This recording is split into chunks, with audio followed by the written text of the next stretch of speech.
Hello, my friends. Welcome to ADA 24/7 Regulatory Bodies and SO channel.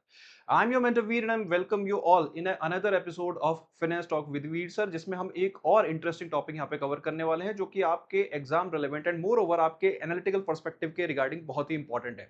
तो चलिए दोस्तों start करते हैं। स्टार्ट करने से पहले अगर चैनल पे नए हो तो जल्दी से चैनल को सब्सक्राइब कर लो, वीडियो को लाइक कर दो और गूगल प्ले स्टोर से ADA 24/7 ऐप को डाउनलोड कर लो। अगर आप कोई भी एग्जाम गवर्नमेंट एग्जाम की प्रिपरेशन करना चाहते हो तो ये ऐप आपके पास होना मैंडेटरी हो जाता है।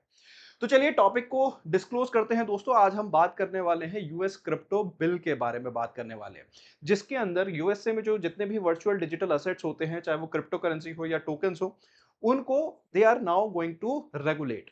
देखिए recent news was about this. क्या है कि जो उनके यूएस सेनेट मेजॉरिटी लीडर है जॉन थ्यूने, उन्होंने बोला है कि भाई जो हमारा digital asset market clarity act है, इस पे अब हम वोटिंग करने वाले हैं ऑन सितंबर 15 और मोस्ट प्रोबेबली ये एक्ट जो है यहाँ पे पास भी हो जाएगा। अब इससे क्या होगा, इनके टोटल जो भी वर्चुअल डिजिटल असेट्स होते हैं, चाहे वो क्रिप्टो करेंसीज के टर्म्स में हो या टोकन के टर्म्स में हो, वो जो है वो यहाँ पे अब रेगुलेशंस उन पे स्टार्ट हो जाएंगे। अब रेगुलेशंस का मतलब देखिए इंपॉर्टेंस क्या है, इसके अंदर कहीं ना कहीं एक इन्वेस्टर को प्रोटेक्शन भी मिलती है एंड मोर क्लैरिटी भी आती है, मोर इन्वेस्टमेंट भी आता है। देखिए यहाँ पे ये एक रूल्स रेस्पॉन्सिबिलिटीज डिसाइड होगी, है ना, कि हम कौन से प्लेटफॉर्म होंगे जो इनको रेगुलेट करेंगे, कौन से प्लेटफॉर्म इनको बेसिकली ट्रेडिंग प्रोवाइड करेंगे, कैसे इनको एक्सेस किया जा सकेगा, कैसे इनमें इन्वेस्टमेंट होगा। तो each and every aspect, what would be the grievance redressal mechanism, investor protection effects क्या होंगे, तो वो सारे एस्पेक्ट जो है इसके थ्रू अब जो है मैनेज हो पाएंगे। ठीक है, तो ये सब चीजें यूएसए में होने वाली है। हम इसको इंडिया में क्यों डिस्कस करने हैं, क्योंकि यहाँ पे अगर आप हेडिंग देखोगे, US crypto bill exposes India's virtual digital assets. देखिए इंडिया में क्या है, इंडिया में अभी कोई भी ऐसा बिल नहीं है जिसके अंदर हम वर्चुअल डिजिटल असेट जैसे क्रिप्टोग्राफी, जो क्रिप्टो करेंसी वगैरह होती है, उसको हम रेगुलेट कर सके। तो इन्वेस्टर प्रोटेक्शन यहाँ पे मिसिंग एस्पेक्ट होता है ना। लेकिन फिर भी अगर हम देखें, फिर भी इंडिया पे क्या इंपैक्ट होने वाला है, हम नहीं इंटरेस्टेड है, हम नहीं करना चाहते। देखिए अगर कोई भी इनिशिएटिव यूएसए में होता है, दुनिया की सबसे बड़ी इकोनॉमी, तो उसके ग्लोबल रिपरकशंस जाते हैं। आपने देखा भी होगा कि जब यूएसए का फेडरल रिजर्व कोई भी मॉनेटरी पॉलिसी अनाउंसमेंट करता है तो ग्लोबल मार्केट हिल जाते हैं। तो सिमिलरली जब वो फाइनेंशियल असेट्स के बारे में कोई भी डिसीजन लेंगे, it will impact globally, specially the emerging economies like India and China. ठीक है, तो सबसे पहले दोस्तों इस टॉपिक को और डीप में पढ़ने के लिए सबसे पहले हम ये समझते हैं कि वर्चुअल डिजिटल असेट्स होते क्या है। देखिए वर्चुअल डिजिटल असेट्स बेसिकली जो कि क्रिप्टोग्राफी से जनरेट होते हैं, जिसमें blockchain technology, distributed laser technology का यूज होके क्रिप्टो करेंसीज या टोकन्स वगैरह जनरेट किए जाते हैं। इसके अंदर क्या नहीं आता, इसके अंदर नहीं आती आपकी जो नॉर्मल फिएट करेंसी होती है, इसके अंदर आपकी जो सीबीडीसी होती है ना, इसके अंदर जो आपके प्रीपेड वाउचर्स होते हैं, वो सब नहीं आते। तो हमें सबसे पहले ये क्लियर होना चाहिए कि वर्चुअल डिजिटल असेट्स में आता क्या क्या है ना। अब यहाँ पे अगर हम इंडिया के रेस्पेक्ट में बात करें, तो इंडिया का अगर हम पिछले डेकेड की पूरी हिस्ट्री के देखें, तो कहीं ना कहीं एक क्रिप्टो करेंसी के बारे में तो एक बहुत ही एनकरेजिंग सेंटीमेंट गवर्नमेंट अथॉरिटीज का नहीं रहा। स्पेशली अगर हम आरबीआई के बारे में बात करें, तो आरबीआई 2013 से वार्न करता आया हुआ है that one should not involve in crypto trading. तो पहला जो है वार्निंग आरबीआई ने 2013 में दी थी।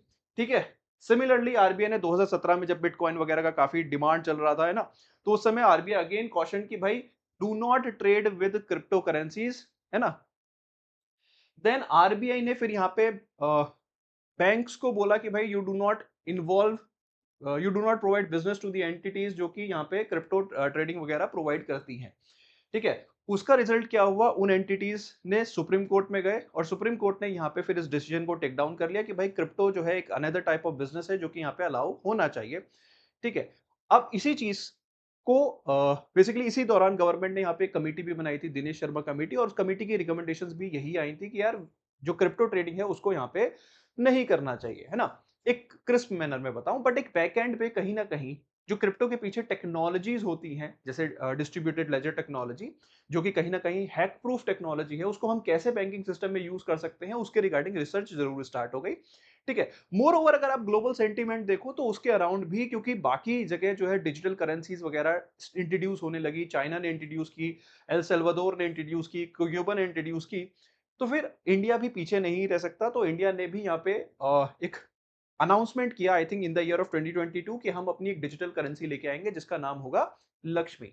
And in the same year RBI ने अपनी सीबीडीसी जो है पायलट प्रोजेक्ट भी लॉन्च किया 2022 में।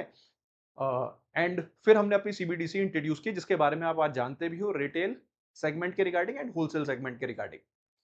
In the main duration government ने क्या किया, गवर्नमेंट ने जो क्रिप्टो ट्रेडिंग थी उस पे बैन लगा दिया।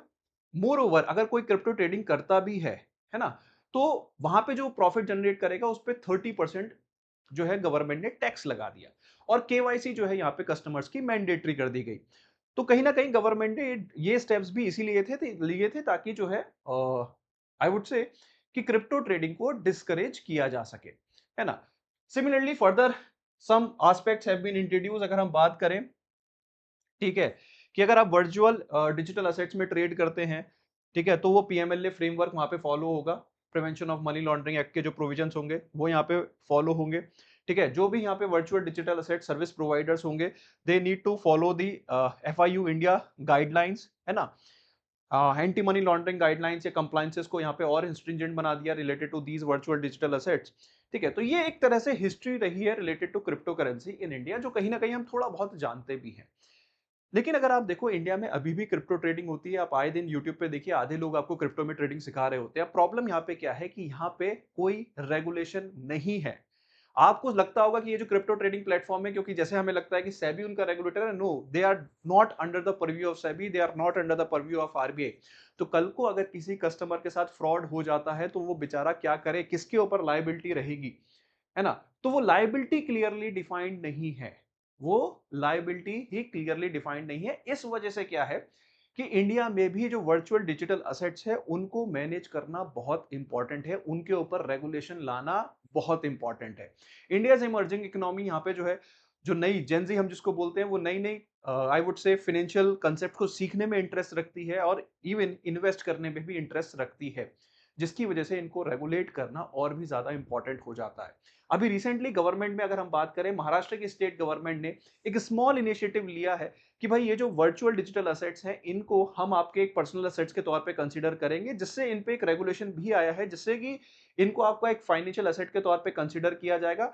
तो अगर बेसिकली अगर हम किसी पर्सन के अगेंस्ट रिकवरी करना चाहते हैं तो हम इनको बेसिकली इनको ब्लॉक भी कर सकते हैं, इनको सीज भी कर सकते हैं। मोर ओवर कस्टमर भी अगर उसके साथ कोई फ्रॉड होता है इन असेट्स के रिलेटेड, तो फिर अथॉरिटीज भी यहाँ पे एक्शन ले पाएंगे, लेकिन वो बहुत ही limited aspects. State government of Maharashtra का भी ये इनिशिएटिव है, ठीक है। ब्रॉड लेवल पे there are no such guidelines. तो हो सकता है इन फ्यूचर हमें यहाँ पे इंडिया में भी गाइडलाइंस देखने को मिले, और उसके रिगार्डिंग जो पार्लियामेंट्री कमेटी है उन्होंने भी यहाँ पे एक रिकमेंडेशन रिसेंटली दी है। मैं उसके बारे में बता दूं कि हमें भी कुछ एसआरओ, सेल्फ रेगुलेटरी ऑर्गेनाइजेशन जैसा यहाँ पे बनाना चाहिए to regulate the virtual digital assets. Recently parliament के पैनल ने ये रिकमेंडेशन दी है गवर्नमेंट को कि भाई we need to have certain self regulatory organisation type approach, कि इन पे हम काम कर सकें। तो गवर्नमेंट की अब धीरे धीरे इसके तरफ इंटेंशन बढ़ रही है ना। तो यहाँ पे कोई यूएसए का जो एक्ट है उसका डायरेक्ट इंप्लीकेशन नहीं है, but when something is being done in the world's largest economy, तो उसके रिपरकशंस ग्लोबली आते हैं। दैट मे सिग्नल्स की यूएसए कहीं ना कहीं हो सकता है आगे चल के क्रिप्टो को और प्रमोट करे, तो फिर देखो दुनिया फिर उस तरफ जाने लगेगी। देयर इज अ पॉसिबिलिटी, और हमारे यहाँ अगर रेगुलेशंस नहीं होंगे तो हम कहीं ना कहीं पीछे रह जाएंगे। तो that was all about today's session guys. I hope आपको समझ में आया होगा इसकी हिस्ट्री एंड एवरी एस्पेक्ट। तो इसी के साथ सेशन करते हैं wrap up. Wish you all the very best. See you in the next class. Thank you so much.